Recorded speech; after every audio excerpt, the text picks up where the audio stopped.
Okay, so let me start the discussions related to week 6 assignment. I hope my screen is visible to everyone.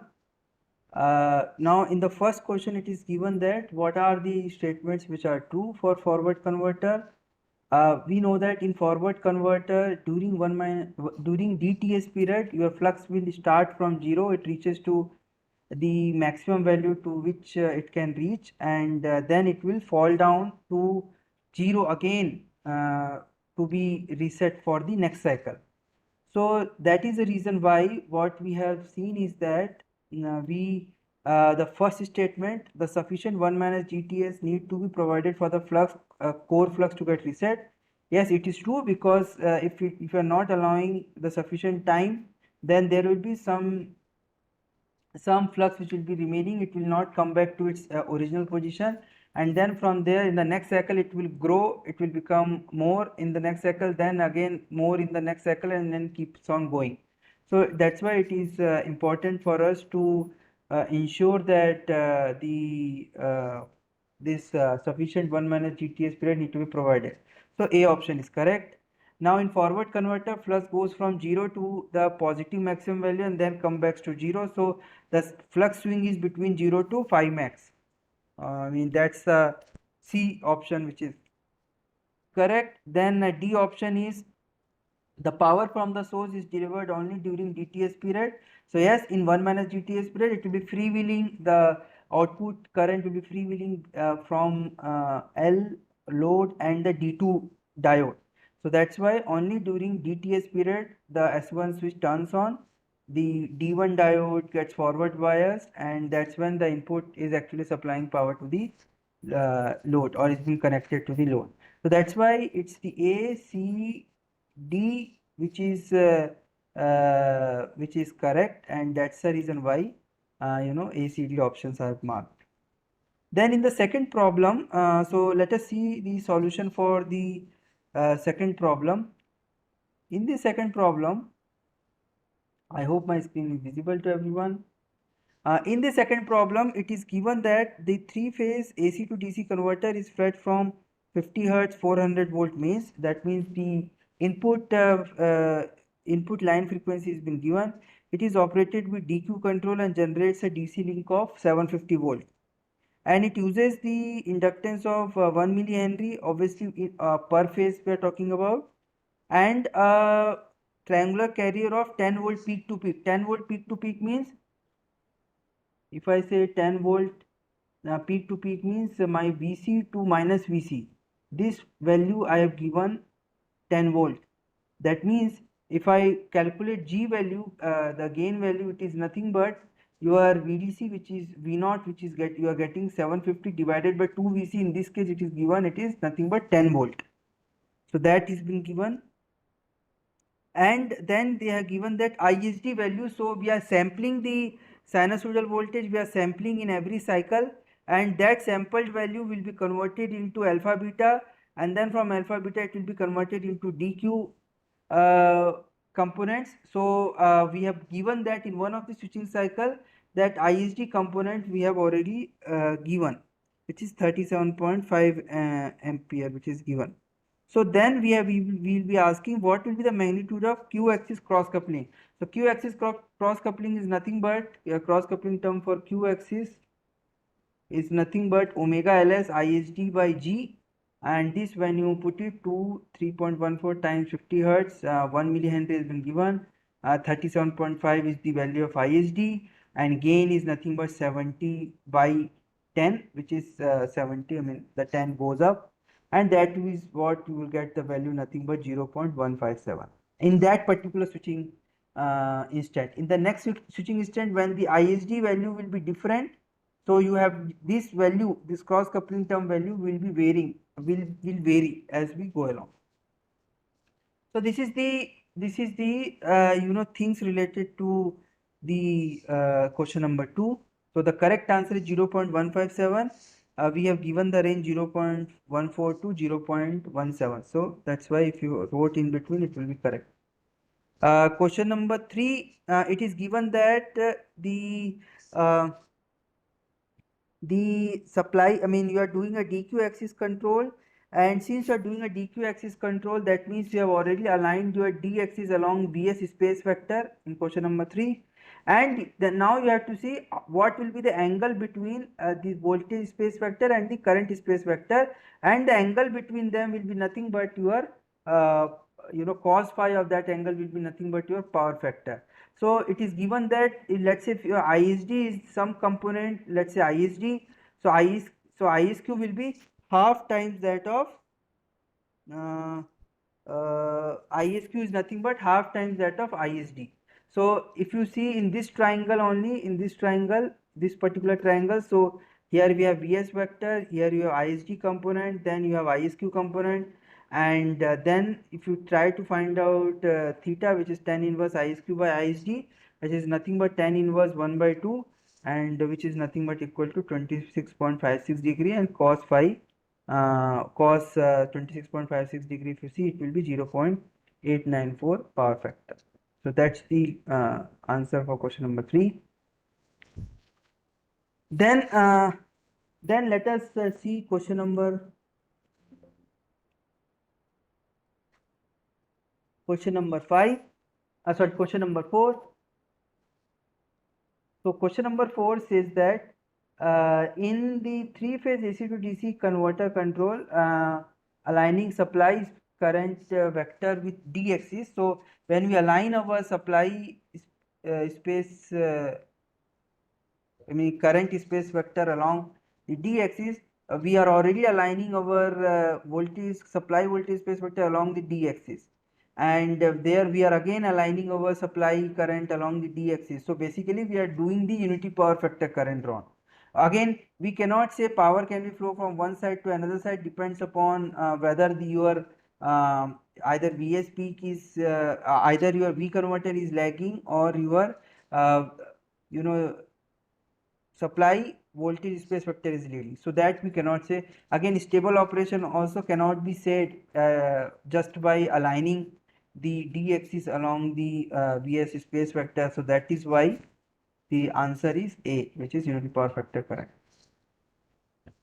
Then comes your question number 5, where we assume that the zero, I mean, it's again for the dual loop structure for the DQ axis control.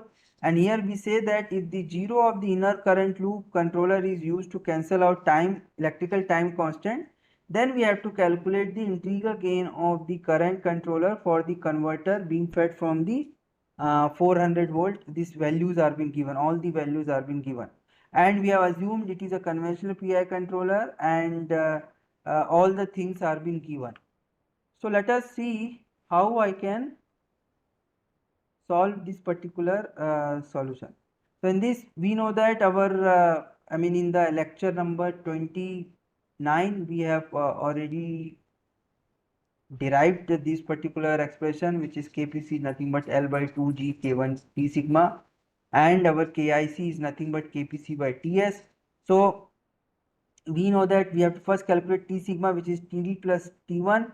T1 is already given in the question, 10 microsecond. TD is nothing but T switch by 2. T switch is nothing but 1 by switching frequency. Switching frequency is given as 10 kilohertz. So our TD is nothing but 100 microsecond by 2. And that is when we will get the TD value, which is roughly equal to your 50 microsecond. Which is equal to 50 microsecond. So that is what we have taken over here, and T1 already given 10 microsecond in the question. K1 value is already given in the question. G value is nothing but V0 by 2 VC. V0 it is given 800 volt. VC is given as 1 volt. So we will take 2 into 1, so that has come, and then 2, and our L value is given 10.2 millihenry. So we will get our Kpc value is 6.518 value. This is the proportional controller for current inner current. Then we will define our time constant, which is L by Rs. Rs is given as 10 milliohm, so we'll get the time constant here roughly equal to 1 seconds. So our KIC is nothing but whatever the KPC which I got divided by 1.012, which is your 6.39, and for that we have already given the range between 6 to 7. So you are if you put the value in between that, you will get the required answer. Between 6 to 7 is the range which is given. Now the question number 6, in case of forward isolated DC-DC converter, what will be the maximum voltage stress across the S1 switch? Again, it is what will be the maximum voltage stress across the uh, S1 switch. So obviously when the switch is off, the entire VIN will be blocked by the switch, and again along with that, since you are using, it's a simple simplistic forward converter, so the flux reset is happening via the resistance connected parallel across, parallel across the primary winding. So it is nothing but the current, this maximum magnetizing value of current multiplied by the resistance plus V in voltage, which will be coming over here, and that is why your option is C option, which is correct. Then question number 7, a DQ transformation is applied to balance three-phase voltages having frequency of 50 Hertz.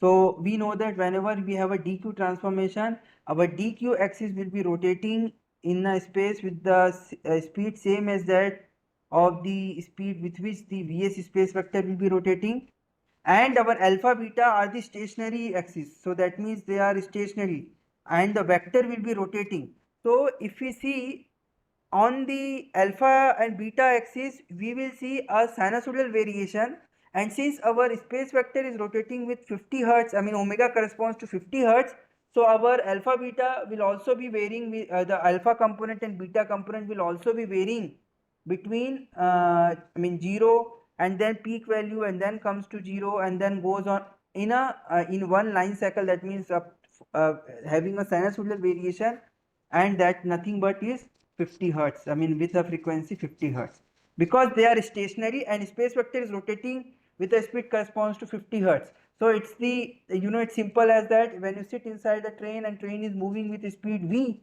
so you will see that you are stationary, while the other thing, while the things which are outside the train are going backwards. So similar to that, you will see that if you stand on a alpha beta axis, stationary axis, the space vector is rotating with the speed corresponding to 50 hertz.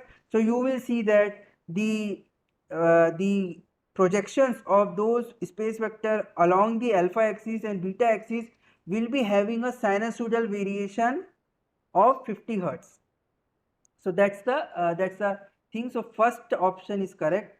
Second option, no, it is not constant because it is having a variation, sinusoidal variation of 50 hertz. So that is there. Now let us talk about DQ component. Now the DQ component is also rotating with omega speed, as well as your space vector is also rotating with omega speed. So that means there is no relative speed between the DQ axis, rotation of DQ axis, and rotation of the space vector. So projections of those space vectors onto those DQ axis will be constant always if we ensure that the DQ axis is also rotating with the same speed as that of the space vector, the speed with which the space vector is rotating. So that's why the DQ components are the DC components and they are the constant DC components, and that is why we go for DQ axis, because since they are DC component, so it can be easily you can easily perform control action by providing a PI controller, because PI controller is like introducing a 0 at s equal to 0. So introducing a pole at s equal to 0. That means the moment you introduce a pole at a given frequency, it indicates that at that frequency your gain is infinite. So that is why we convert that AC component into a DC component, which is a DQ component. So that is why DQ components will be a constant component, constant DC component, while alpha beta is 50 hertz varying component. If you in one line cycle you keep on sampling the samples and then calculate the Vs alpha and Vs beta, you will always see that Vs alpha is having a 90 degree, having the 50 hertz, 50 hertz your variation, and beta is also having that line frequency variation. Obviously they are 90 degree apart from each other, and alpha component is also 90 degree apart away from with respect to the time. We will discuss that why I am saying that with respect to time. So that is what is all about this question 7. Answer is correct. Answer is A and D. Then comes the question number 8. In question number 8, it is a straightforward question. Uh, it is given that we know that our V naught is nothing but N V times D. N is nothing but Ns by Np. Ns is given as 3. Np is given as 4. V in is given as 100. And duty ratio is nothing but T on by T switch, where T switch is nothing but 1 by F switching. So it is T on times F switching. T on of the switch is given as 25 microsecond, while the switching frequency is given as 20 kilohertz. So that will give the D value 0.5, and this when you put, the correct answer is 37.5. So that's the things related to assignment number 6. Now let us discuss uh, some of the doubts which people have, and then we will come back and see our lecture number 7 hints, some of the hints related to lecture number 7. By the way, do you have any doubts as of now? Any doubts? Okay. On the solution of lecture number week assignment 6, I think nobody has the doubt. So let me go ahead and discuss some of the doubts which have been asked via email by the students. So in the first doubt, it is written that so similar to three phase, can we achieve unity power factor in a single phase by using the H bridge and SPWM? Because sorry, because by the same concept we can control the delta and hence the power flow.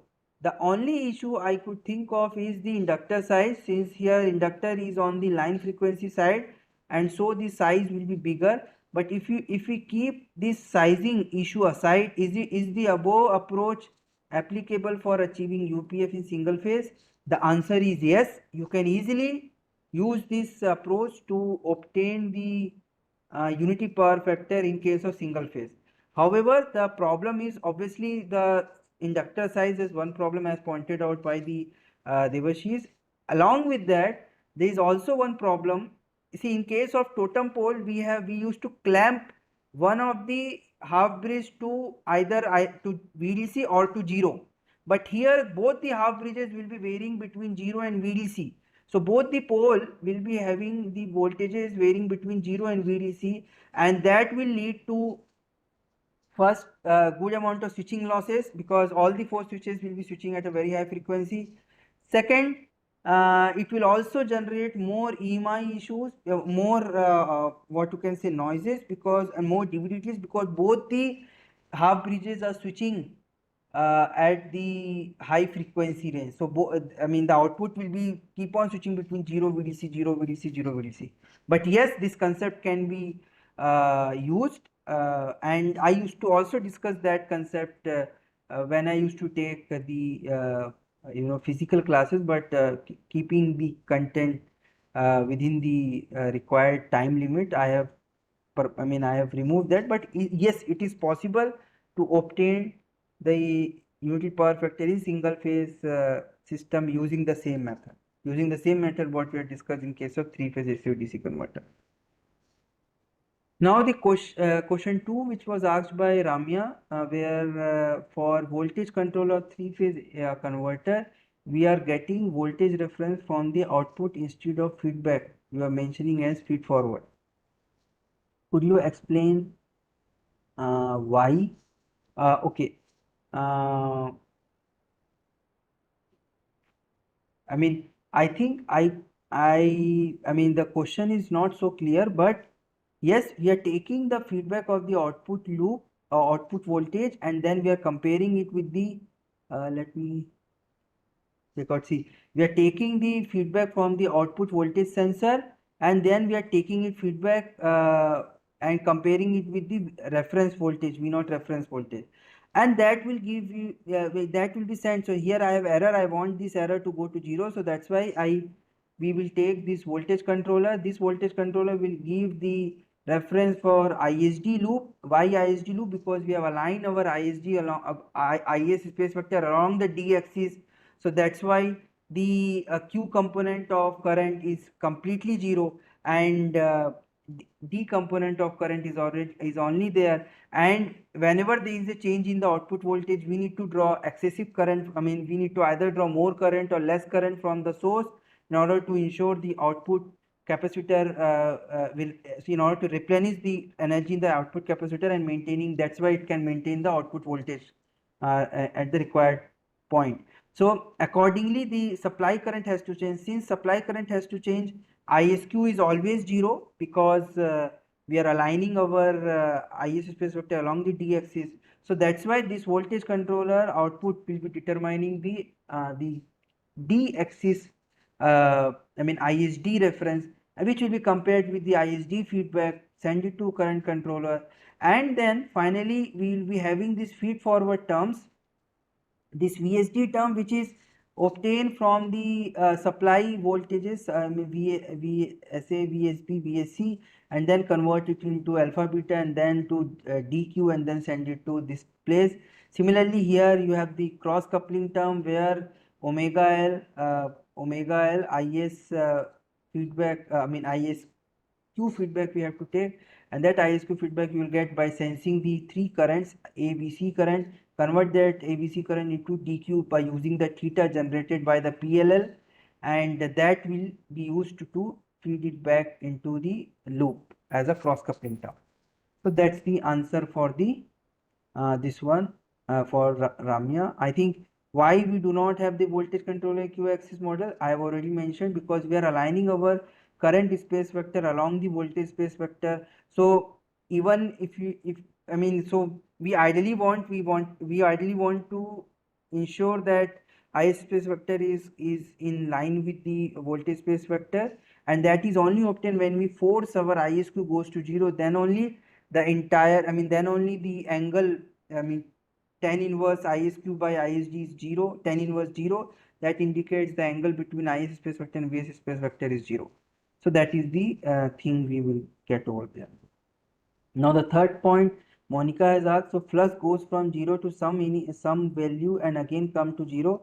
So can we say flux swing is between 0 to maximum flux value? Yes, we can say.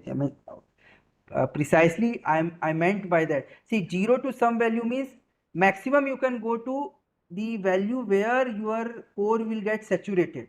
In between that, in between them, between 0 and the B max value to which it can go, or the phi max value to which it can go, in between that you can keep flux to any value in between them, and you will reach to that maximum value of flux and that maximum value of flux is somewhere between 0 and the value of flux at which the core gets saturated. So that is the reason why time for which switch is on. So that is why we take this again. Now somebody has asked question.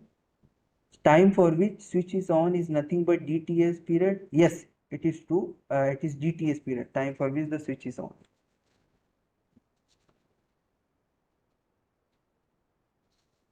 Then comes the question number 4, which is they have asked, sir, while considering VS alpha, we have taken the sampled value. Yes, we have taken the sampled value VSA, VSB, VSC, and then convert that VSB, VSC, VSC to alpha beta. So, okay, you are writing VSA plus VSB by 2 plus VSC by 2, right? You are correct. But since we are already assuming that our system is, the balanced three-phase system, so VSA plus VSB plus VSC is equals to 0. So that is what we will get over here, the formula, which is A minus B minus C by 2, which becomes 3, and alpha is nothing but 3A by 2, because A, B, C are the axes which are which we assumed that they are there, which are 120-degree apart from each other. So that's the thing which I wanted to say. Okay, now Anish has asked question that in lecture number 4 we have written down this I converter is equals to 3 by 2 V naught Vs peak Is peak. In lecture number 5 we have obtained this value. So he went ahead and solved one problem, and he saw that there is a difference which we are getting. Yes, there will be difference which we will be getting. Why? Because the moment we write I converter is equals to 3 by 2 V naught Vs peak Is peak, we are only considering the fundamental components. We have not considered the switching frequency component. While in this case, we have considered the switching frequency component. This particular case, switching frequency component is been considered, and this particular case is being derived for one specific condition where our system is operated the way we have discussed in the lecture. So that is the reason why there is a two different values you are getting, and we are not exactly equal to each other. I think I am clear. I think Anish is there in the call. Yes, sir. I understood it. Yeah. Yeah. Then again, he has asked one question. So for that only, I have not discussed that why alpha beta is 190 degree. Question number 6, I will discuss that. Let me discuss that part. So let me take this one. So assume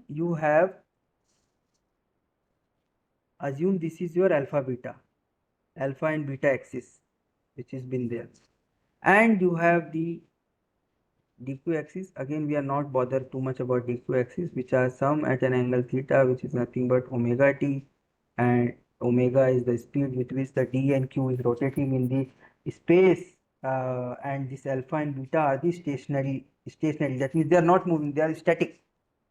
Now, if you recall, we have aligned our alpha axis along the peak value, or is aligned in such a manner that the peak of phase A quantity will reach to that point. That means we have already assumed that this is the place where omega t is equals to 90 and my actual omega t equal to 0 starts from here. That is why when we run along the time varying quantity, when we reach to 90 degree, we will reach at that point where our a axis value or a axis sampled quantity is at the maximum value, while b and c will be at the half of the value in the negative direction. So the moment we elapsed the 90 degree, we are already at the peak value of the what you can say of the sinusoid, peak value of the sinusoid. That means if I start taking the angle from this point, we are actually writing down cos omega t term. So I think it is clearer, Anish. Yes, sir. Means we have some 90-degree of delay. Already we have Yeah, considered that. yeah, because see, we wanted to, the idea was that we have three axes, A, B, C axes, which were 120-degree apart from each other, and they were, whatever you do, they are not independent of each other. How the two quantities can be independent of each other, or two vector can be independent of each other, if they are 90-degree aligned from each other? Because if they are 90-degree aligned, projection of one vector onto other will be 0, cos 90 equal to 0. So we wanted to have something, two vectors which are two axes which are 90-degree apart from each other, so that any vector I can represent in the components of those two axes. And that is the reason why, since it is two-dimensional space, we have taken 90-degree apart axis, which is alpha axis and beta axis. And the best possible way to align, I mean, you can align alpha axis and beta axis along b axis as well, but we have aligned for our simplicity along the a axis. That means the place where our a quantity or our a phase quantity reach to its peak value. So that is why if we start taking projection on alpha, Vs alpha, it is 90-degree apart from each other, which is nothing but cos omega t, you can say. So that is what is the thing. What that is the reason why you got two Vs, sin omega t and cos omega t. That is the reason. Now there was another question for Mani, which is how do we determine or know if the flux is changing from 0 to phi or negative phi to a positive phi? It is simple, why we have taken it is 0 to phi, because you see, when we are applying a voltage, or when you are applying the voltage in the negative direction, so flux is what? Your flux is N d sorry your N d phi by dt is what? Your voltage applied. If you apply positive voltage, the flux will rise. If you apply negative voltage, the flux will fall. So obviously when it is rising and when it is falling, it will start from zero, or it will reach to the your again zero value. So that is the reason why there we have this is a maximum value in positive direction. So that is why it is only depending upon the slope with which, I mean, the voltages which are applied across them. I mean, if you also consider, okay, if my initial period is minus B max, so if my initial period is minus B max, uh, it will go to plus B max, but the jump will still be the same whatever jump we are getting here. And negative, why we have taken negative? Because if you see in our previous case, in our previous cases, in forward converter cases, we were only applying positive V, and the discharge is happening via resistance, so it can maximum it can discharge only up to zero. After zero, the diode, diode in the path of the resistance while resetting the core will no longer ceases to be in conduction. So that is why it will not go below zero. While in case of push pull, since there is no diode coming into picture, it is discharging via application of the minus V on the other half of the winding. So that is why it will go max, you can allow it to go in the negative direction as well. Okay, so that is the reason why we have they are in forward converter is going from 0 to Bmax. In push pull it is going from minus Bmax to plus Bmax, and in forward also plus Bmax to minus Bmax. Now the second question, since the current in the switches in primary winding of push pull is unidirectional, do we really need IGBTs with anti-parallel diode? Yes, we need not to have the IGBT with anti-parallel diode. We need not to have. Let's say if we have taken it a generalized case where, let's say if we assume it is a MOSFET, then you have the body diode as well. So just for that purpose we have considered that. But yes, if you are using IGBT, we do not need any freewheeling diode or any diode connected across the IGBT. Yeah, that I fully agree. So that is the answers to your queries. Again, if you have further queries, please ask. Otherwise, we'll go and discuss the assignment number 7. Some of the questions related to assignment number 7. Good afternoon, sir. Good afternoon. I wanted to ask, sir, in the full bridge converter, sir, what is the significance of the L inductor which we are considering on the primary side?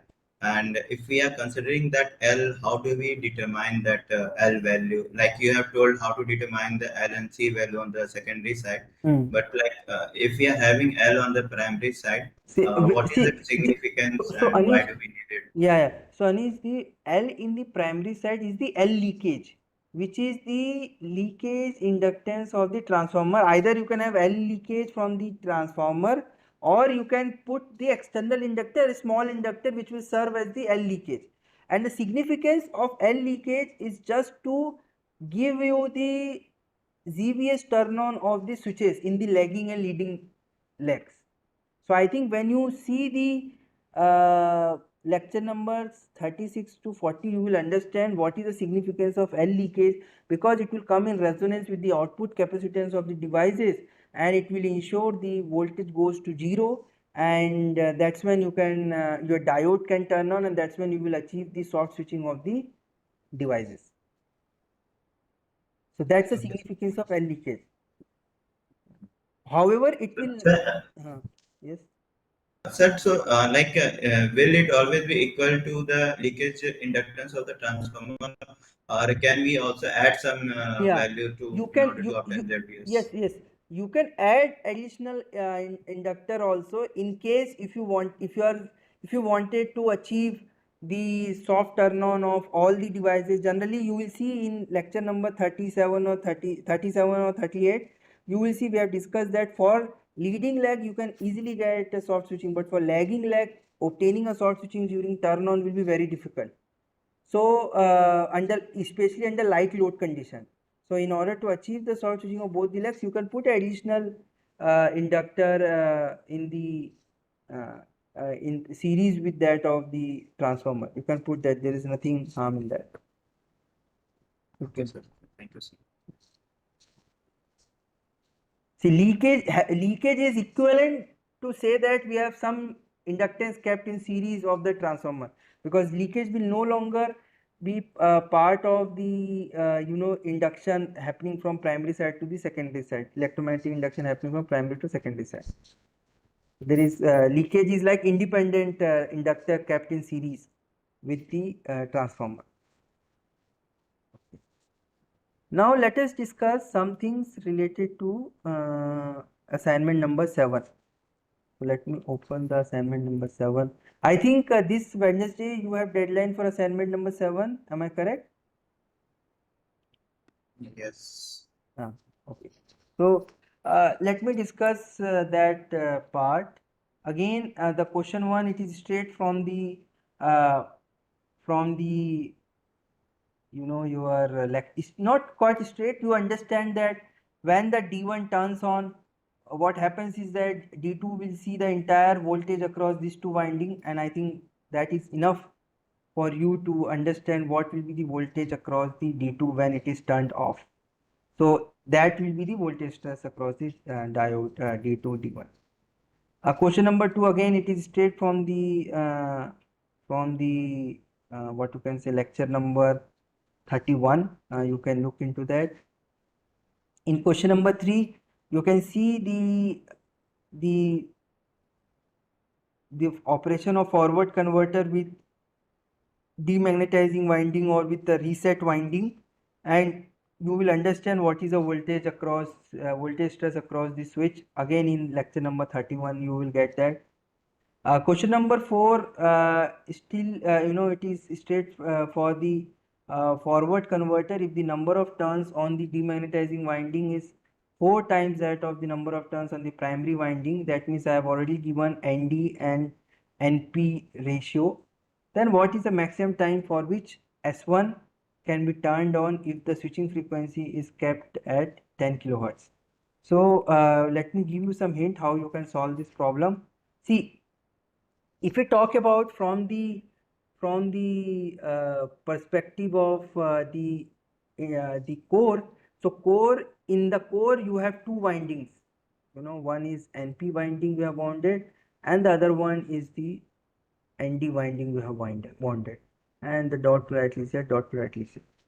In when the switch S1 is on, switch S1 is on for T on period, and this T on is nothing but DTS period. For DTS period it is on. So when this switch S is on, you have V in voltage which is there, and then you have diode D, uh, let's say DS1, I think the same thing, DS1 you can say.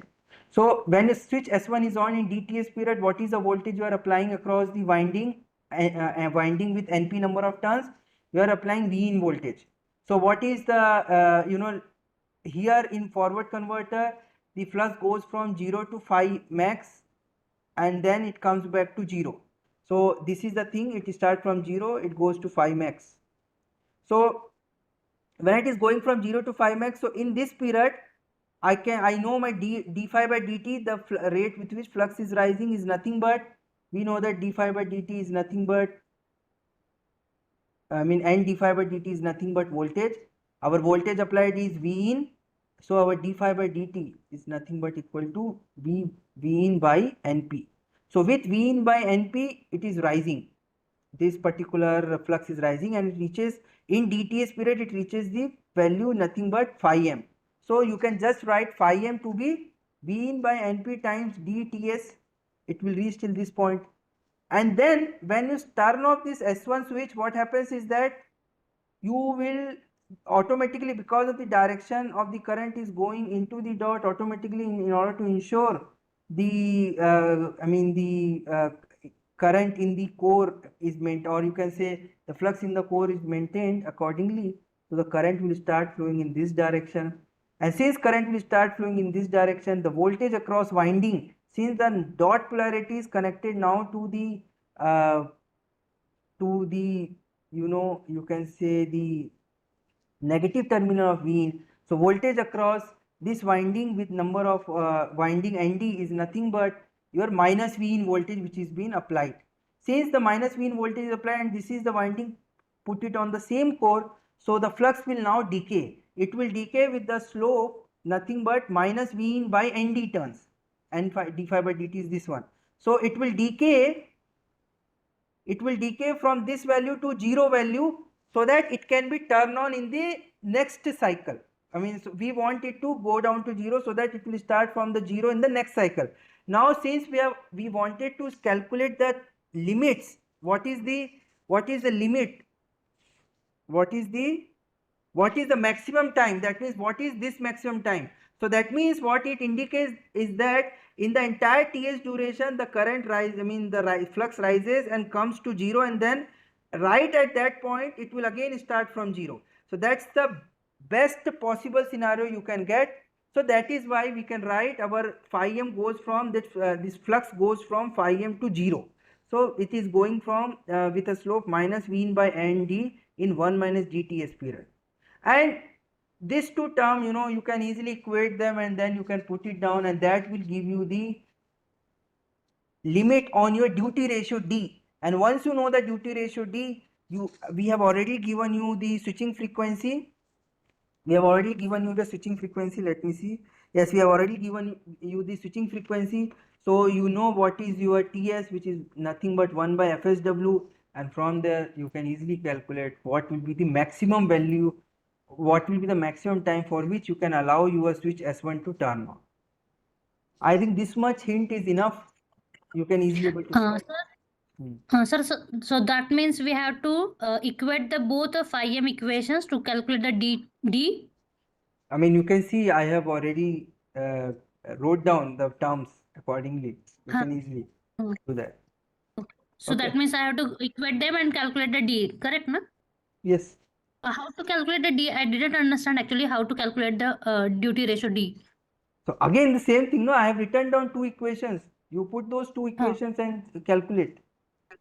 Okay, okay, sir. Then comes your question numbers. I mean question number 6, where we have given the switches and the current direction which is going out of the S1 and S2 half bridge and then coming into S3 and S4 switch. So here you have to ensure that depending upon current direction, one of the switch in that half bridge will go for ZVS during turn on, and that is what you have to calculate. Which switch is going, maybe because of the current direction, for which switch the diode turns on first, the body diode turns on first, that you have to calculate, that you have to see depending upon the current direction. So let's say when let's say your S1, let's say in this one,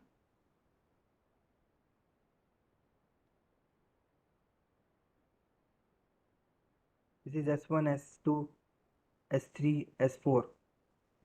So what you are doing, you have let's say your S1 is on, and from S1 is on you are going, what you have to see, you can look into this thing. When S1 is on, it will go into dead time, where you remove the pulse from the S1, because S1 is on means obviously your S2 is off, that means the gate pulse from the S2 is already removed. So first what you do, you go into the dead time, that means you remove the pulse from the S1, so S1 is off as well as S2 is off, and then only you will turn on the S2 is on. So now during this period you see which of the which of the switches, depending upon the current direction, for which of the switches the body diode conducts first, because the moment the body diode conducts first, the voltage across the switches will be 0, and that is what you can achieve the 0 voltage switching turn on of those switches.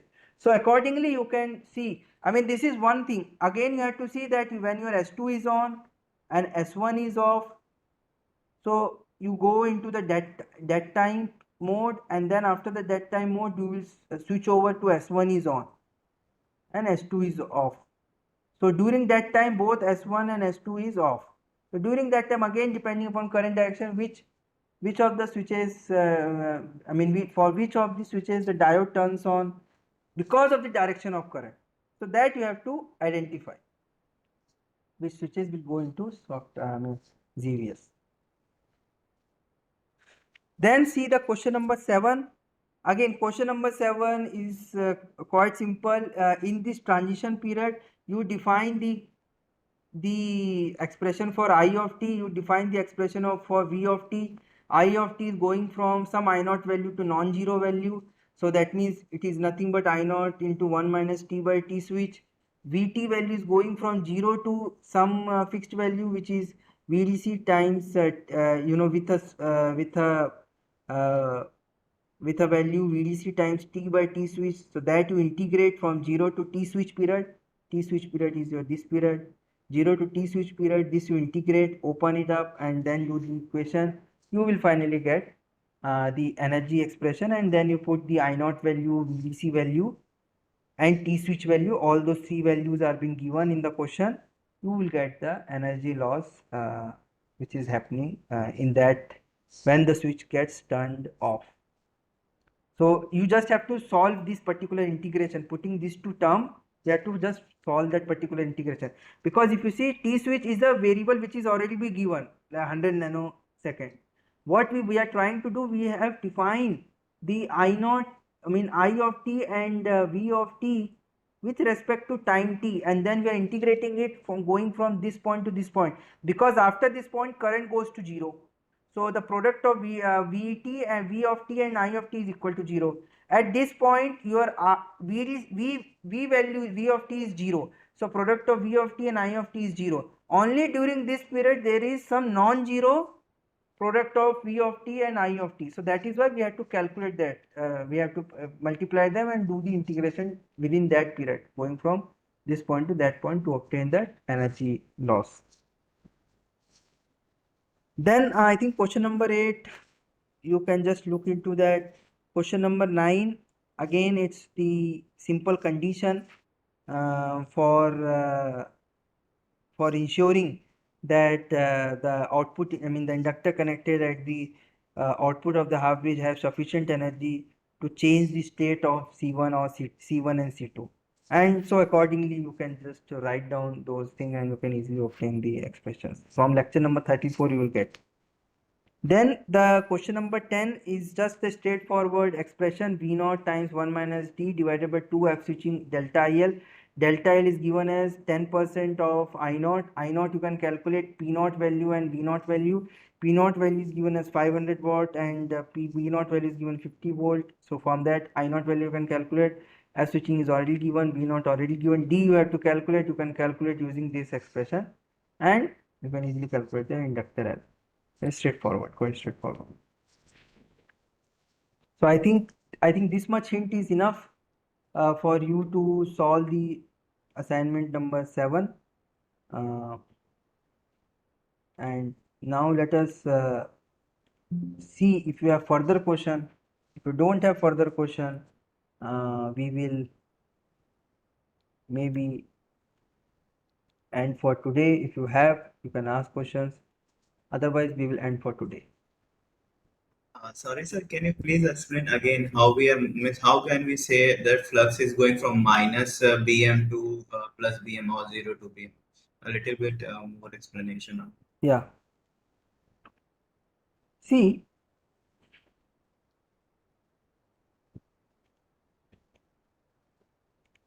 in case of forward converter, what is happening in case of forward converter? Switch S1 and then V in.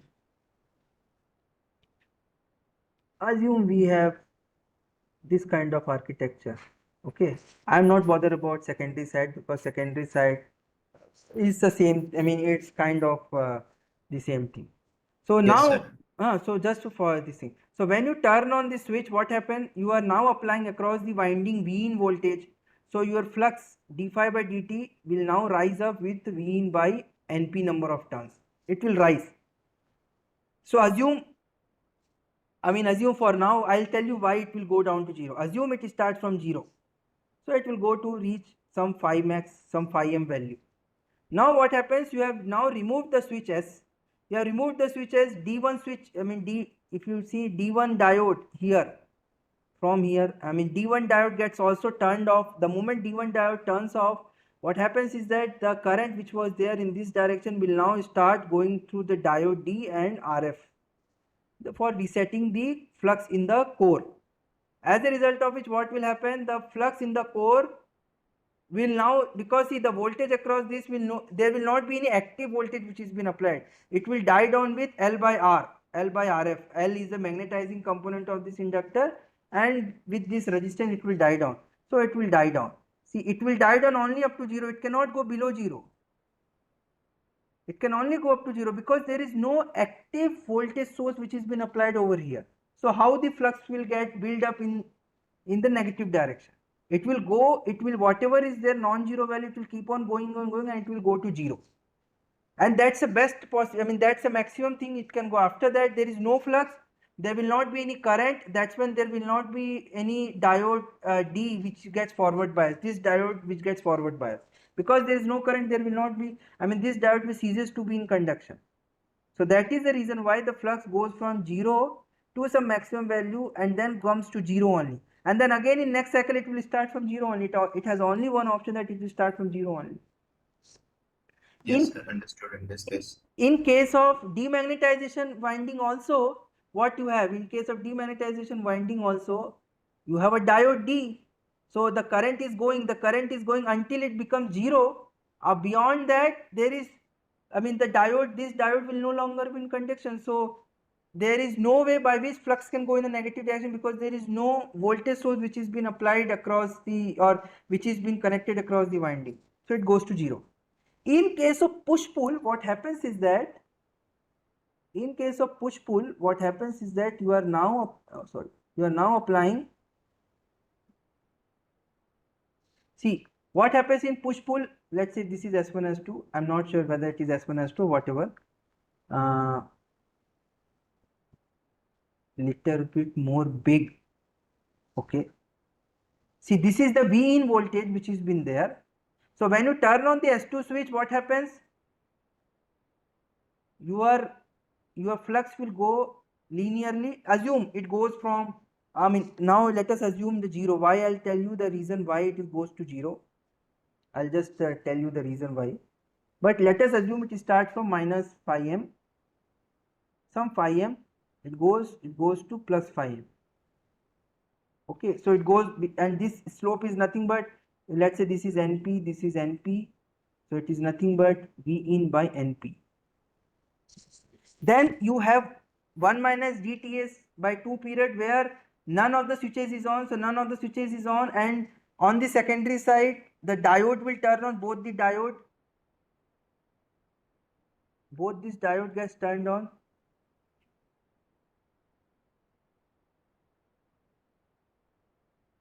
Just to ensure the current from the output inductor is maintained. So this diode and this diode gets turned on. The moment these two diode gets turned on, the voltage across the core becomes two of the winding of the which is bonded on the core becomes 0. That means d phi by dt is equals to 0. So the flux will remain be there.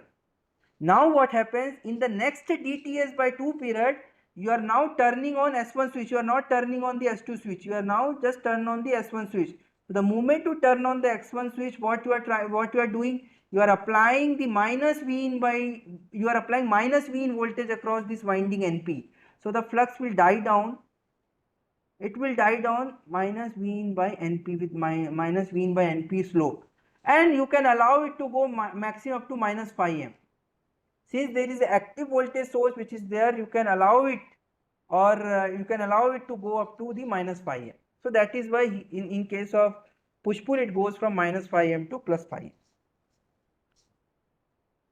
Am I clear? In case of full bridge also same thing continue, because you can turn on the other two diagonal switches and you can apply minus V in voltage across the winding. I think I'm clear. Am I clear? Yes. Yes. Okay. Any further questions you have? Sir, I request, can you please write little bit more big, because it is very hard to. Okay, from next time I'll ensure whenever I'm writing, I'll write it in a big letters. But this live session recording you will get, we will upload it tomorrow on Monday, so you can see that. Could you please discuss week 5 assignment if it is not possible now next week? Okay, I think Ramya, I have one suggestion. I mean, just to respect everyone's time, you can see in our live session recording, last live session recording, live session 3 recording, you can see we have discussed in detail week 5 assignment, all the solutions of that, and we have also uploaded these detailed solution of that. I mean, I can discuss, but again, it will take another half an hour time, and I think for everyone interest, I think you can just look that, and if you have any doubt, you can please write to us. We will address your query. You please look into this live session. So let me show you. It is there. I think you have got the email. I think I'm not. I mean, I think NPTEL office have already sent an email to you, like where you can see the live session recording. Live session 3, you can see assignment 3 recording. Yes, sir, we get an email, and also on the charging infrastructure link also we have that. Yeah. You can please look into that. And if you have further question, please do ask me. We'll be ready Sir? to. Yeah. Sir, generally we are considering the any maximum voltage on diode or any component during the 1 DTS period. Yeah, when the Correct? switch is off, when the switch or that particular diode is off. Okay. And in push-pull converter, we are considering the DTS by 2 period. So Uh-huh. whenever we have to calculate, Whether it is DTS period or DTS by 2 period, the moment switch turns off, it will start blocking the voltage across it, and that is yes. what you have to calculate. Okay. Then now there is a one question in the assignment 7. Maximum that means the stress on the diode. So whether I have to calculate the DTS by 2 period or the complete DTS period, So that is not see, understand, there will be two different voltages which will be coming across diode at different DTS period and 1 minus DTS period by 2. You have to see the what is written over there in the question. What is written? It is written that what will be the voltage stress of the diode D1 and D2. You have to take the maximum voltage stress across D1 and D2. Maximum. yes. Okay, maximum voltage. Period. DTS by 2 or DTS? No, you'd see which, I mean, that I will not say, because in DTS by 2 period you have one voltage which will be coming across diode. In DTS, in 1 minus DTS by 2, you have another voltage which will be coming across the diode. Yes. You have to see the maximum voltage stress. Okay. Okay. Yes. Yes, sir. Okay.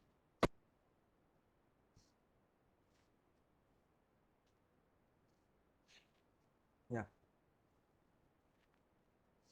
Any further questions? So, I mean, so this will be our, this is the way by which we will operate. Like every weekend, we will have the live session. Either it could be on Saturday or Sunday, depending upon which day.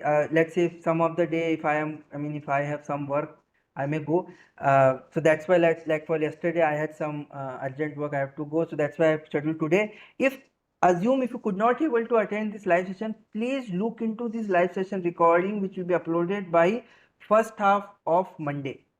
So please ensure that, I understand sometimes you also have some work, you may not be able to watch it, but please look into it because it will help you out how to solve assignment, previous assignment questions, and it will also give you hints how to solve the coming deadline, I mean coming assignment whose deadline is coming. And again, in final examination, you must ensure that all the assignments you thoroughly do it by yourself, because that will help you out a lot. So that is what I have to say. And you also inform your friends also. Let's say if they could not able to attend, please they can look into this live session, and then they can able to at least attempt the questions in a much better manner. Please inform them if you have the friends group or some group is there. Please let them inform via that. We are also sending emails as well. But in case if they are not aware, so many emails you are getting, you may miss it. So please let them know also about that. Okay, so I think we will end for today. I hope the course is guys.